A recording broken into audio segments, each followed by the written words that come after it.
AC Green sits down. So now the Lakers going with a big lineup.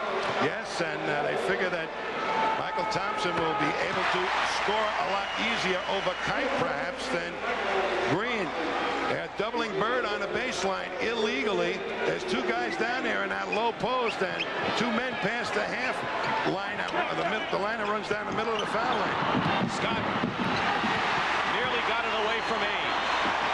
Plenty of time on the shot clock. And Bird nearly threw it away. McHale against Kareem. Just missing is McHale, but that's all you need. And here's the push. 4-on-3 now for the Lakers. Magic Johnson. And Kite the rebound. And Kite disturbed that penetration. That was great hustle by Kite. His speed alone helped that time. Bird fall away. And the Celtics really having a problem hitting the shots. Helter-skelter basketball. And now the Lakers come out 3-on-2. Magic in the middle. Here's Worthy. And an offensive foul called against the Lakers. A lot of action. Larry Bird trying to go inside the Laker defense, the Venus flytrap. He gets bumped by Kareem, knocked down, no foul. The Lakers got it quickly up the court and really missed a golden opportunity. 3-on-2. Byron Scott committed the personal foul, his first.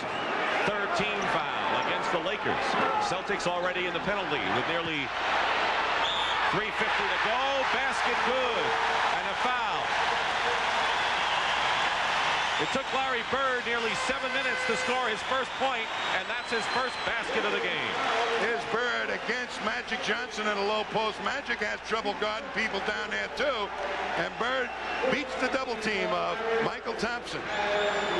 There it is again, and slips in and picks up the foul. The Celtics had missed their last 8 shots before that layup, and Bird's three-point play brings Boston to within 3. What the Celtics were not doing with their low post game was getting the shot off before the double developed. They're doing it better today. Magic goes strong to the hoop and scores. What a quick move around Danny Ainge.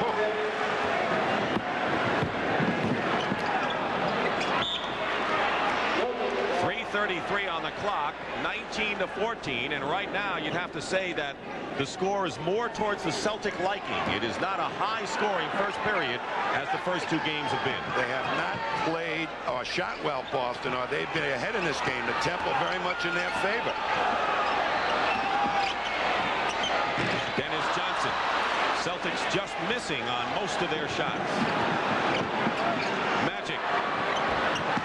Magic Johnson now with 9 to lead everybody.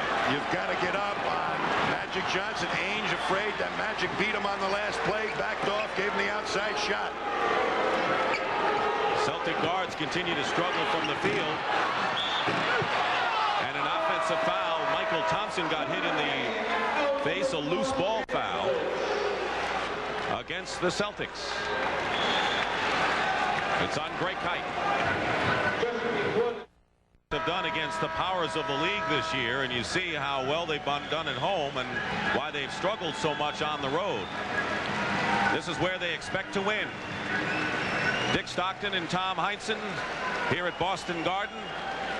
Game 3 of the NBA Finals between the Lakers and the Celtics. The Lakers have won the first 2 games in convincing fashion and lead here by 7, matching their biggest lead, 21-14. And later on today, the final round of the Kemper Open with Greg Norman in the lead. Jerry Seasting off the bench, replacing Dennis Johnson, and Darren Day coming into the ball game, replacing Kevin McHale. So Casey Jones going his earliest to his bench in this series. He's trying to set up some type of rotation to perhaps get some speed into his lineup for the Celtics to get some fast breaks. And of course, Pat Riley's bringing Michael Cooper in, who is his number 1 6th man, and he has been devastating in this series.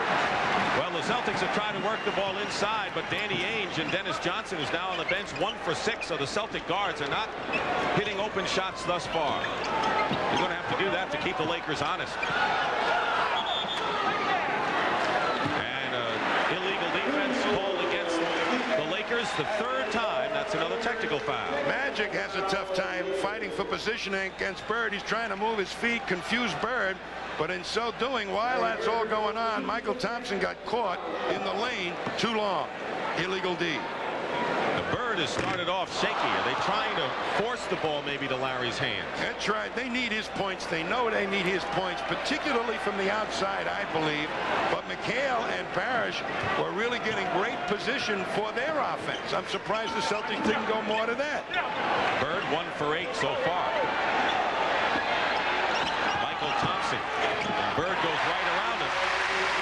6 right now for Larry Bird. 2:25 on the clock, first period. There's a mismatch. Seaston guarding Magic. You can see right over the top of him, make any kind of pass he wants. Worthy, strong, baseline move. Boy, they get it up so quick and find the mismatch perfectly, the Lakers. Darren Day, who's been shooting well, misses that shot. 3-on-3 right now for the Lakers with under 2 minutes remaining in the first period. Leading by 9. There's Worthy.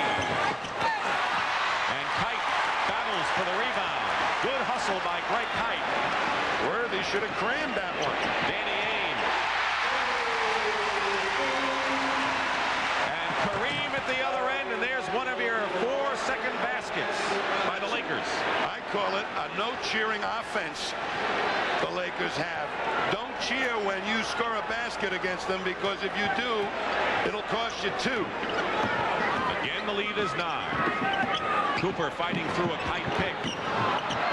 Kite normally not a good offensive player, and you kind of got that impression, but a Laker foul inside, and Byron Scott comes back in.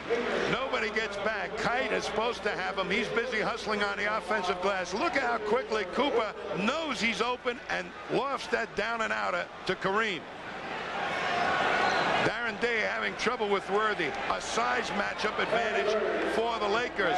And that little spin around and long arms of Worthy. Even a double team not there quick enough. Scott came in the game for Kareem, who goes out with 7 points. Here's Byron Scott, and Kevin McHale replaces Darren Day. So the 40-year-old Kareem sits down with 7, and there's McHale back, and he's leading the Celtics with 8 points. The Celtics have played much better in this quarter, but shot poorer than they did in the game 2 out in L.A. I think the Lakers like the way things are going right now. They are taking advantage of every little thing the Celtics do wrong and making them pay. Magic with that hook shot. Where did he learn that one? Kareem taught him. He calls it the real junior sky hook. Bird misses, and Michael Thompson the rebound. Cooper overthrows the ball. Kurt Rambis makes his first appearance into the ball game. Seaston can't get down quick enough to the double to stop the penetration by Magic. And Magic is just too much for Danny Ainge in that low post. Size advantage in that matchup. Magic goes out. He has scored 11 to lead all scorers. McHale inside hits with about a minute and a half to go.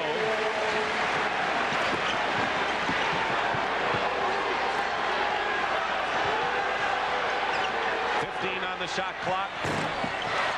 Bird the rebound, trying to cut the Laker lead to 5. The Lakers' concern was they didn't want the Celtics to have a lead and send a message that it was going to be tough at Boston Garden. They would have been happy with a tie after 1 period. That's how they felt. And they're going to have the lead. Ainge threw it away. They have had very bad turnovers in 2 quarter ball games. Cooper, 2 seconds, lets it fly. And that'll do it. Not a high-scoring game, but the Lakers are up by 7, and they'll take it here in Boston Garden.